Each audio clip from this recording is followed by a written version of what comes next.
UPSI के हिंदी के syllabus में एक और महत्वपूर्ण टॉपिक आपका है क्रिया। यहाँ से भी प्रश्न बनते हैं और अक्सर एक से लेकर दो प्रश्न आने की पूरी संभावना भी है। तो क्रिया की अगर परिभाषा की बात करें तो जिससे किसी कार्य के होने का बोध होता है उसे क्रिया कहते हैं। यह इसका सटीक परिभाषा है। और वहीं अगर प्रकार की बात करें, कर्म के प्रयोग के आधार पर या फिर कह सकते हैं रचना के प्रयोग के आधार पर क्रिया के दो भेद हैं। कौन कौन से, आइए देख लेते हैं। एक आपका है सकर्मक क्रिया और दूसरा आपका है अकर्मक क्रिया।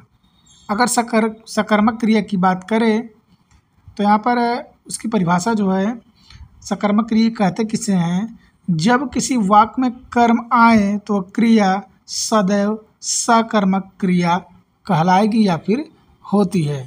जैसे मोहन पुस्तक पढ़ता है। मोहन पुस्तक पढ़ता है, यहाँ पर देखिए कर्म आया है पुस्तक, इसीलिए ये वाक्य आपका क्या है, सकर्मक क्रिया के अंतर्गत आएगा। एक और एग्जाम्पल की अगर बात करें तो राधा गीत गाती है। राधा गीत गाती है, इसमें देखिए गीत जो है कर्म है, इसलिए ये आपका सकर्मक क्रिया कहलाएगी। दूसरा जो आपका प्रकार है वह आपका है अकर्मक क्रिया की। इसको देख लेते हैं। अकर्मक क्रिया ही आपको समझना है। अकर्मक क्रिया कहते किसे हैं, जब किसी वाक्य में कर्म न आए तो वह वाक्य अकर्मक क्रिया के साथ साथ सकर्मक क्रिया भी हो सकती है या फिर कहला सकती है। क्योंकि दोस्तों कभी कभी कर्म क्या होता है, छुपा रहता है, और कर्म छुपा होने के कारण आप उसका पता नहीं लगा पाते, या फिर अगर नहीं जान पाते तो आप उसे अकर्मक क्रिया समझ लेंगे।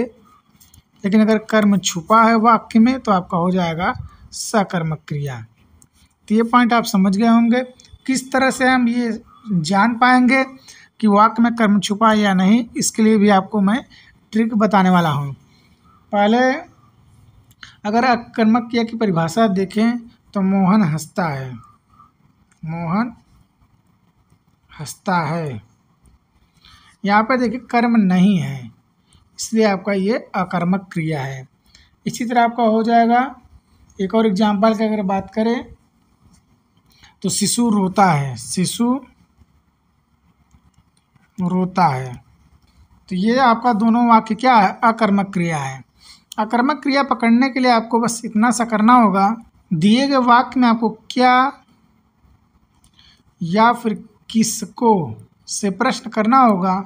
अगर उससे उस वाक्य में उत्तर मिल जाए या फिर उत्तर छिपा हुआ दिख जाए तो आपका हो जाएगा सकर्मक क्रिया, और अगर नहीं मिल रहा है तो आपका होगा अकर्मक क्रिया। जैसे मोहन हंसता है, मोहन क्या हंसता है नहीं पता, किसको हंसता है ये भी नहीं पता, इसका मतलब ये आपका अकर्मक क्रिया है। शिशु रोता है, क्या रोता है नहीं पता, किसको रोता है तब भी नहीं मिल रहा है, उत्तर आपका होगा अकर्मक क्रिया। यहीं अगर आप सकर्मक क्रिया के लिए चेक करना चाहें तो कर सकते हैं। जैसे सीता गाती है, छिपा हुआ बात जो मैंने किया है इस एग्जाम्पल में आपको दिख भी जाएगा। गाती है, यहाँ पर देखिए जब आप प्रश्न करेंगे सीता क्या गाती है, उत्तर आपको मिल जाएगा। क्या से निकला, क्या, गीत, गीत ही तो गाएगी, ये कंफर्म है सीता जो है गीत गा रही है। उत्तर छिपा है, और क्या से आपको उत्तर मिल भी जाएगा, उत्तर आपका हो जाएगा सकर्मक क्रिया। तो अकर्मक क्रिया सकर्मक क्रिया आप समझ गए होंगे।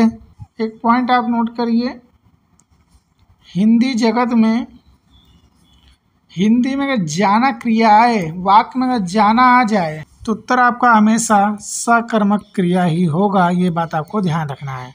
जैसे वह जाता है, तो जाता आपका क्या हो जाएगा, सकर्मक क्रिया, उत्तर आपका होगा, ये वाक्य आपका सकर्मक क्रिया के अंतर्गत आएगा। कुछ और महत्वपूर्ण क्रियाएं होती हैं, उनको देख लीजिए। कुछ और महत्वपूर्ण क्रियाएं के अंतर्गत आपको देखना है। पहला आपका पूर्वकालिक क्रिया, इसका जो अभिप्राय होता है उसको देखिए। जिस क्रिया के समाप्त होने के पश्चात दूसरी क्रिया आरंभ होती है तो समाप्त होने वाली क्रिया पूर्वकालिक क्रिया कहलाती है। जैसे चोर को देखकर शिशु रोने लगा। चोर को देखकर ये वाक्य का कंप्लीट आपका हो गया। शिशु रोने लगा दूसरा। पहला आप वाक्य आपका क्या है? पूर्वकालिक क्रिया। इसमें आपका लास्ट में कर या करके आएगा। जो वाक्य आपका समाप्त होगा पहला वाला, उसके लास्ट में कर या करके आएगा। जैसे देखिए देख कर आ रहा है ना पहले वाक्य के अंत में, तो आपका हो जाएगा पूर्वकालिक क्रिया। अगला जो क्रिया आपका है वह आपका है प्रेरणार्थक क्रिया। प्रेरणार्थक क्रिया की बात करें, जब कर्ता स्वयं क्रिया ना करके किसी और से करवाए, या फिर यहाँ पर आपको कराए लिखना होगा, कराए, तो उसे प्रेरणार्थक क्रिया कहते हैं। जैसे मोहन सुरेश से पत्र लिखवाता है।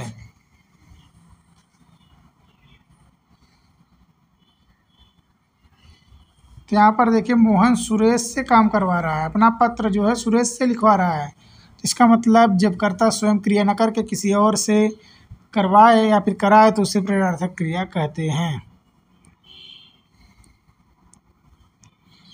इसी तरह आपका एक संयुक्त क्रिया होता है। जब किसी वाक्य में एक ही बात को बताने के लिए एक से अधिक क्रियाएं एक साथ आएँ तो उन्हें हम संयुक्त क्रिया कहते हैं। जैसे मोहन रोने लगा। रोना भी क्रिया है, लगा भी आपका क्रिया है, दो क्रिया है, इसलिए आपका वाक्य जो है संयुक्त क्रिया के अंतर्गत आएगा। अगला आपका चिड़िया आकाश में उड़ा, ये भी क्रिया है। करना करती है, ये भी क्रिया है। दोनों क्रिया, दो क्रिया एक वाक्य में आए हैं, उत्तर आपका होगा ये संयुक्त क्रिया के अंतर्गत आने वाला वाक्य है। अगला जो आपका है द्विकर्मक क्रिया कहते किसे हैं? दो कर्मों के साथ आने वाली क्रिया को द्विकर्मक क्रिया कहते हैं। यहाँ पर आपको समझना है थोड़ा सा ध्यान से। जैसे मोहन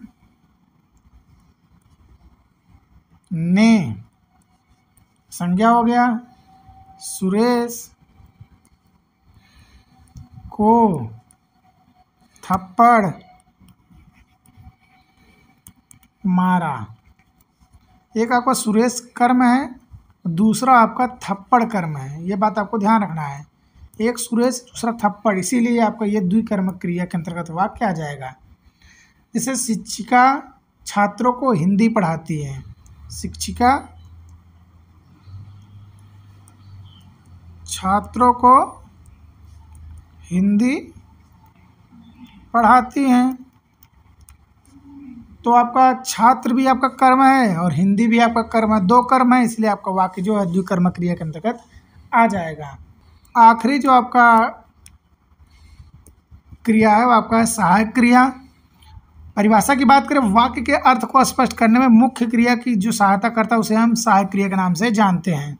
सिंपल सी बात है, वाक्य जब कंप्लीट होगा तो इसके आधार पर हम समझेंगे कि वाक्य वर्तमान में है कि भूतकाल में है या फिर भविष्य काल का है। जैसे में आप समझ लीजिए आपका एग्जाम्पल भी कंप्लीट हो जाएगा। जैसे हैं, हूँ, रहा, रही हैं, रहे, चुका, इस तरह से जब वाक्य में आपके दिखाई देंगे तो आपका क्या कहलाएगा? ये सहायक क्रिया है, आपको ये समझना है।